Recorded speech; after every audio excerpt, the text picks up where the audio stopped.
बिस्मिल्लाहिर्रहमानिर्रहीम। आज हम ओ लेवल अकाउंटिंग जिसका कोड है 7707 वेरिएंट 12, इसका अक्टूबर नवंबर 2022 का एमसीक्यूज का जो पेपर है आपका पेपर वन वो करने जा रहे हैं। और लास्ट जो मैंने वीडियो रिकॉर्ड कराई थी उसमें क्वेश्चन नंबर 1 से लेके 7 तक हम ऑलरेडी कर चुके हैं। तो आज हम अपने लेक्चर का स्टार्ट करेंगे क्वेश्चन नंबर 8 से। और क्वेश्चन नंबर 8 को शुरू करते हैं। Jaswinder maintains a petty cash book using the imprest system. The monthly imprest of $100 is recorded on the first day of each month. In September, the petty cash book showed the following. तो इसको हम petty cash पहले आप समझ लें कि petty cash होती क्या है, और डेफिनेटली आपने बनाई होगी। पेटी कैश जो स्मॉल एक्सपेंडिचर्स होते हैं, जो खर्चे होते हैं किसी भी ऑफिस के अंदर, उसके लिए एक फंड बनाते हैं। और वो खर्चे किस नौइयत के होते हैं, लाइक एंटरटेनमेंट, चाय वगैरह मंगानी है, या कोई टायर पंक्चर हो गया उसके लिए पैसे चाहिए, या मिसाल के तौर पे कोई इलेक्ट्रिक अप्लाइंसेस में से कोई ख़राब हो जाता है तो उसकी फिर फौरी तौर पर रिपेयर के लिए आपको पैसे चाहिए होते हैं। और वो बहुत स्मॉल अमाउंट होता है। तो वो नॉर्मली हर ऑफिस के अंदर हर कंपनी पेटी कैश फंड बनाती है। और पेटी कैश फंड बनाने के बाद उसको फिर रिस्टोर करते हैं मंथ एंड के ऊपर। मंथ एंड पे क्या होता है कि उसका फंड का हिसाब बनता है कि भाई कितने खर्चे हुए टोटल। और खर्चे में से समटाइम्स ये भी होता है कि कुछ पैसा वापस भी आ जाता है। वापस की सूरत में आ जाता है, कोई मिस्टेक हो गई, जैसे फॉर एग्जांपल इलेक्ट्रिशियन का बिल जो है वो $20 का बनता था, आपने $30 उसको पे कर दिए, बाद में उसने लाके $10 आपको दे दिए। तो इस किस्म का जो टोटल एक्सपेंसेस हैं आपके, और अगर कोई रिसीट हुई है उसको देख के फिर मंथ एंड के ऊपर हिसाब लगाते हैं।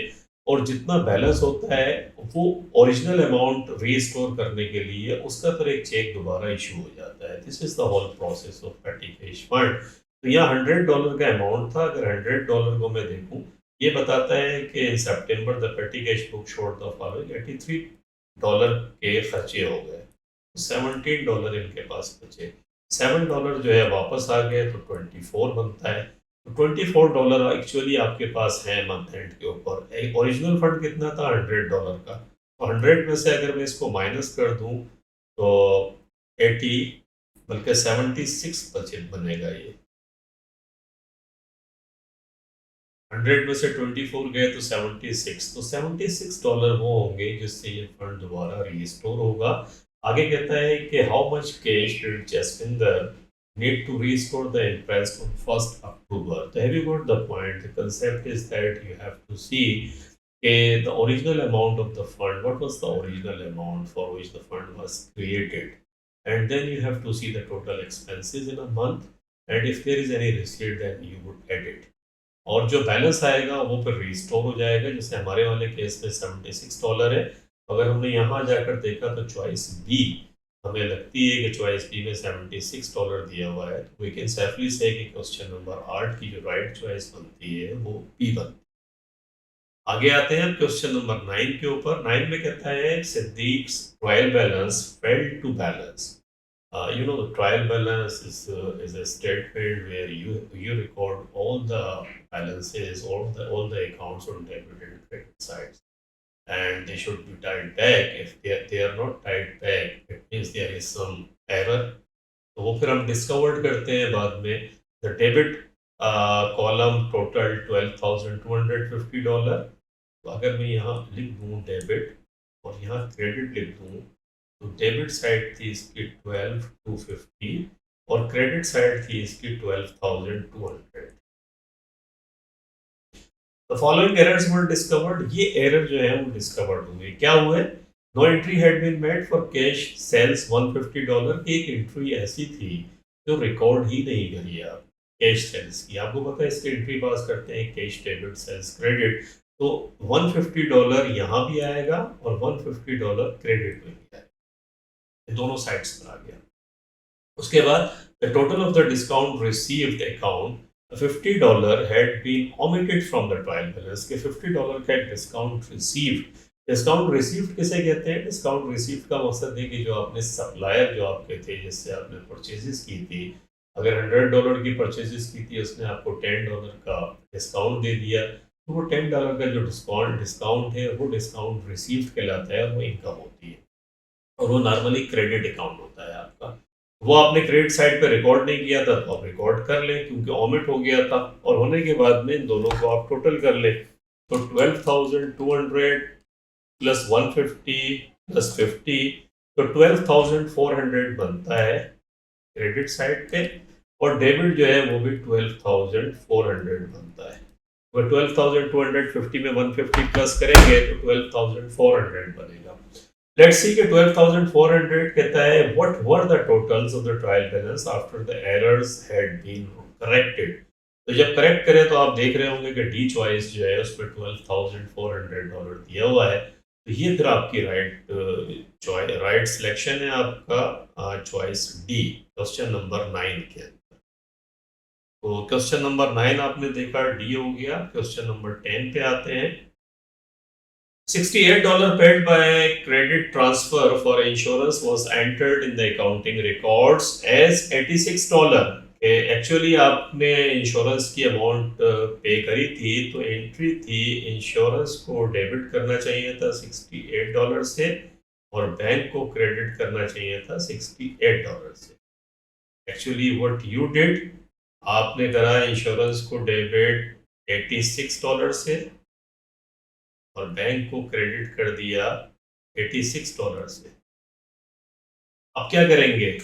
बड़ा सिंपल है कि आपने बैंक को ज्यादा से ग्रेड 86 में से माइनस 68 करते ही 18 बचता है। तो अब सही एंट्री क्या पास करेंगे कि बैंक ज्यादा से क्रेडिट करा था तो बैंक को डेबिट कर देंगे और इंश्योरेंस को क्रेडिट कर देंगे। रिवर्स हो जाएगा, कितने से? $18 से। तो आसान होता है इसका। जब भी इस किस्म का आए तो आप एक एंट्री देख लें कि यार एक्चुअली एंट्री हुई क्या है और फिर एंट्री होनी क्या चाहिए थी। उन दोनों का डिफरेंस करके फिर आप अकाउंट देख लेंगे किसको डेबिट और क्रेडिट करना है। हमारे वाले केस के अंदर बैंक को डेबिट करना था $18 से और इंश्योरेंस को क्रेडिट करना है सही करने के लिए इस एंट्री को। तो चॉइस ए के अंदर उसने आपको इत्तेफाक से दिया हुआ है कि बैंक डेबिट और इंश्योरेंस क्रेडिट $18 से। तो ये क्वेश्चन नंबर 10 जो है उसमें राइट चॉइस आपकी चॉइस ए इत्तेफाक से पहली है। बी में तो बैंक को $68 से कर रहा है, ये इनकरेक्ट है। इंश्योरेंस को डेबिट कर रहा है जो गलत है।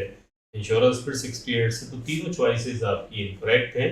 राइट चॉइस आपकी चॉइस ए बनती है। तो क्वेश्चन नंबर 10 में देखा आपने, ए चॉइस आपकी राइट चॉइस है। क्वेश्चन नंबर 11 में आते हैं। After the preparation of our income statement Emma discovered the following errors, कि ईमा को ये एरर्स जो है वो डिस्कवर्ड हुए। A debt of 50, a debt $1,500 should have been written off as irrecoverable। कि एक $1,500 का एक डेट था जो उसको पता चला कि ये तो इररिकवरेबल है। इररिकवरेबल मींस कि you are not going to receive this amount from your customer, whatever is the reason, may be he or she has become bankrupt and they may be, I want to say, not in the city, they fled, whatever is the reason, but the amount is irrecoverable right now. You have to record it as your expense and it would decrease your profit. So ये profit आपका कम करेगा irrecoverable debts। अगर हम देखें number 2 कहता है no adjustment had been made for the rent prepaid by IMA of $2,800। ईमा ने जो इंश्योर रेंट एक्सपेंस रिकॉर्ड किया अपने पास, से for example I can give you an example, rent 5,000 का था तो 5,000 का रेंट जो है ईमा ने रिकॉर्ड कर लिया, और एक्सपेंस आपको पता है प्रॉफिट को कम करता है, तो आपका प्रॉफिट 5,000 से कम हो गया। लेकिन आपको पता चला ईमा को कि नहीं यार इसमें से $2,800 तो प्रीपेड है जो नेक्स्ट ईयर जाने हैं और जो मुझे नेक्स्ट ईयर के अंदर बेनिफिट कराएंगे। तो एक्चुअली ये $2,800 से एक्सपेंस कम हो जाता, तो एक्सपेंस एक्चुअली $2,200 रह जाता। तो एक्सपेंस आपका कम होगा $2,800 से, और जब एक्सपेंस कम होगा तो आपका प्रॉफिट बढ़ेगा। तो ये दो चीजें हैं। कहता है draft profit for the year was $35,000। तो अगर प्रॉफिट $35,000 था तो $1,500 तो हमने देखा कि इररिकवरेबल है, वो इसको एक्सपेंस को, आपके प्रॉफिट को क्या करेगा, आपके प्रॉफिट को कम करेगा। और 2,800 जो है वो एक्चुअली एक्सपेंस आपने ज़्यादा रिकॉर्ड कर दिया है तो वो प्रॉफिट को बढ़ाएगा। तो $35,000 माइनस $500 और प्लस 2,800, इट कम्स $36,300। $36,300 जो है ये एक्चुअली आपका करेक्ट प्रॉफिट है, जो हमने देखा कि किस तरीके से आ रहा है। चॉइस सी अगर आप देखें तो उसमें $36,300 उसको उसने दिया हुआ है आपको। तो क्वेश्चन नंबर 11 के अंदर हम कह सकते हैं कि सी चॉइस जो है वो आपकी राइट चॉइस है, और लॉजिक मैंने आपको समझाई कि क्यों है। इररिकवरेबल डेट्स प्रॉफिट को कम करेगा, और प्रीपेड जो है वो एक्सपेंस को कम करेगा। जब एक्सपेंस कम होगा तो प्रॉफिट आपका बढ़ जाएगा। That's the point. 12 आते हैं, Hamid purchased a motor vehicle from N overseas motor manufacturer sorry, एक ओवरसीज जो मोटर मैन्युफैक्चरर था उससे इसने मोटर व्हीकल खरीदी। which expenditure relating to the motor vehicle is capital expenditure?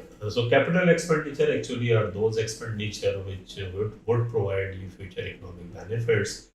In the case of purchasing a non-current asset, वो तमाम expenditures जो उसको यूजेबल बनाने के अंदर इस्तेमाल होते हैं, लगते हैं, कि जब तक वो आप उसे यूज़ नहीं कर सकते, और अगर वो एक्सपेंडिचर आप नहीं करेंगे तो वो तमाम एक्सपेंडिचर किसी भी न्यू एसेट की परचेज में प्लस करते हैं। Keep it this point in your mind. Like जैसे डिलीवरी चार्जेस हैं, वो आपके पास आएगी नहीं मोटर, तो आप यूज़ कैसे करेंगे?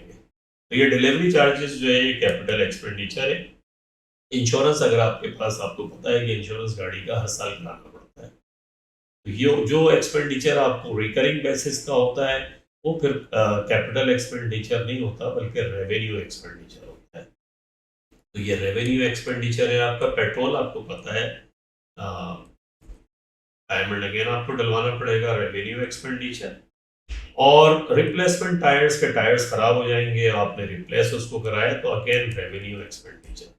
तो कैपिटल एक्सपेंडिचर आपकी चॉइस ए बनती है। और डिलीवरी चार्जेस ये आपकी लाजमी है, क्योंकि इसके बगैर मोटर यूज ही नहीं हो सकती, तो ये कैपिटल एक्सपेंडिचर कहलाएगा। तो 12 का ए जो है वो आपकी राइट चॉइस हो गई, 12 का ए। अब आते हैं 13 के अंदर। Ventile purchased a motor vehicle for $35,000। Ventile ने परचेज करी एक मोटर व्हीकल $35,000 की। He estimated it would be used for 5 years and then sold for $5,000। ये $5,000 जो है ये इसकी स्क्रैप वैल्यू है। कहता है वेंटाइल depreciated the motor vehicle using the straight line method at a rate of 20% per annum। 20% per annum का rate उसका है।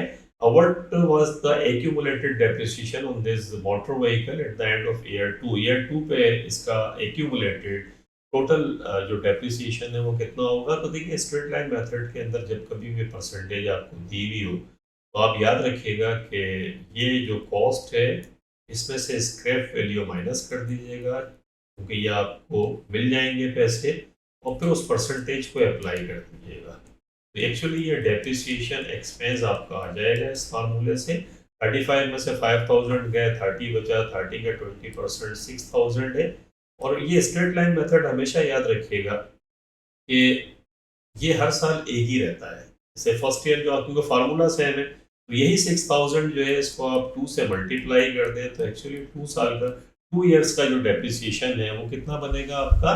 Accumulated depreciation. एक्यूमुलेट मीन्स कि हर नए साल का जो डेप्रिसिएशन है वो प्रीवियस ईयर्स के डेप्रिसिएशन में प्लस होता चला जा रहा है।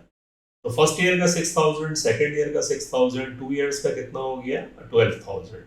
देखिए चॉइस बी 13 के अंदर अगर आप देखें तो 12,000 बता रहा है आपको, और तो 12,000 जो है वो एक्चुअली आपकी राइट चॉइस है। और चॉइस बी 13 के अंदर बी आपने देखा, डेप्रिसिएशन का फार्मूला आपने देखा, स्ट्रेट लाइन का कंसेप्ट आपकी समझ में आया। 14 के अंदर आते हैं। On the first day of his financial year, जैसन purchased a new machine costing $20,000। कि जैसन ने एक मशीन खरीदी $20,000 की। On that date he sold his old machine had a book value of $6,000। उस डेट को उसकी जो एक पुरानी वाली जो मशीन थी उसकी बुक वैल्यू $6,000 थी। जैसन was allowed $4,500 for the old machine in part exchange। Part exchange का मकसद है कि ये मशीन जो है उसने जैसन ने दे दी। जो मशीन नई मशीन थी जिससे खरीदी थी उसको ये पुरानी मशीन दे दी। एक्चुअली इसकी मशीन थी 6000 की प्राइस थी और इसको मिले सिर्फ 4500। 1500 जो है लॉस ऑन एक्सचेंज, ये लॉस ऑन एक्सचेंज कहलाता है। आपको लॉस हो गया कितने का, $1500 का लॉस हुआ। कहता है machinery is depreciated eight 20% per annum. Machine को डेप्रिशिएट करते हैं 20% से, तो 20,000 क्योंकि स्क्रैप वैल्यू नहीं दी हुई है तो कॉस्ट के ऊपर अप्लाई करते हैं। सिंपल होता है। आप ऐसा नहीं कि स्क्रैप वैल्यू ढूंढने एग्जामिनेशन हॉल से बाहर निकल जाए, वो नहीं दी हुई है तो इसका मकसद है कॉस्ट पे अप्लाई होगा। तो 20,000 मल्टीप्लाइड बाई 20% यू गेट $4,000। $4,000 आपके पास ये आ गए। ये डेप्रिसिएशन एक्सपेंस है। कहता है how much should be charge for to Jason's income statement for the year, कि जेसन के इनकम स्टेटमेंट में कितना चार्ज होगा। तो देखिए $4,000 तो डेप्रिसिएशन का चार्ज होगा और $1,500 का लॉस हो गया। इसको लॉस भी आपको पता है कि एक तरीके से एक्सपेंस ही है आपका, आपके इनकम को कम करेगा तो चार्ज होगा इनकम स्टेटमेंट में। तो 4,000 और 1,500 कितने हो गए, ये इन दोनों को मिलाओ तो बनते हैं 5,500। तो टोटल $5,500 इस साल के इनकम स्टेटमेंट पे चार्ज होंगे। और अगर आप देखें तो चॉइस डी आपके पास बनती है। तो 14 की जो डी चॉइस है वो फिर आपकी राइट चॉइस है। तो ये आपका 14 हो गया। अब हम 15 के अंदर आते हैं। Martha rents out part of her business premises, कि अपने बिजनेस प्रीमिसेस में से कुछ हिस्सा उसने रेंट आउट कर दिया। On 1st September 2021, she was owed rent of $1,500। कभी भी ऐसा हो तो इसका ना एक सिंपल है, रेंट का टी अकाउंट बना लें। टी अकाउंट बना के क्या होगा कि she was owed rent of $1,500 के 1 सितंबर 9/1 को इसका बैलेंस था $1,500। शी वॉज ओल्ड माने कि ये पैसा उसको रिसीव होना था। On 31st August 2022 she was owed $1,800 का रेंट। ये ईयर एंड जो था 31st अगस्त 2022, वो इसका जो इसको रिसीव होना था, ईयर एंड का जो बैलेंस था इसका वो कितना था, $1,800। तो ये बैलेंस सीडी बन जाएगा इस लेजर का, $1,800। सिंपल। तो शुरू जो है वो रिसीवेबल आपका ओपनिंग बैलेंस हमेशा डेबिट में आता है और एंडिंग बैलेंस क्योंकि ये एसेट अकाउंट है, आपको पैसा लेना है तो एंडिंग बैलेंस जो भी होगा एसेट का वो फिर क्रेडिट साइड पर आएगा। तो डेबिट क्रेडिट आप इस तरीके से लिख लें, सिंपल। आगे आए कहता है कि during the year ended 31st August 2022 Martha received rent of $6,000। कि मार्था ने रेंट रिसीव किया $6,000 से। एंट्री क्या होगी, कैश डेबिट और रेंटल इनकम क्रेडिट। ये रेंट रिसीवेबल क्रेडिट, तो 6,000 से रेंट अकाउंट को आप क्रेडिट करेंगे। तो अगर 6,000 को आप क्रेडिट करेंगे तो 6,000 और 1,800 कितना बनता है, 7,800। 7,800 जो है दोनों साइड का डेबिट और क्रेडिट का टोटल आना चाहिए। ये हो गया। बैलेंस कितना बचा, 7,800 में से माइनस कर दूं मैं अगर 1,500 को, तो 6,300 बनता है। ये 6,300।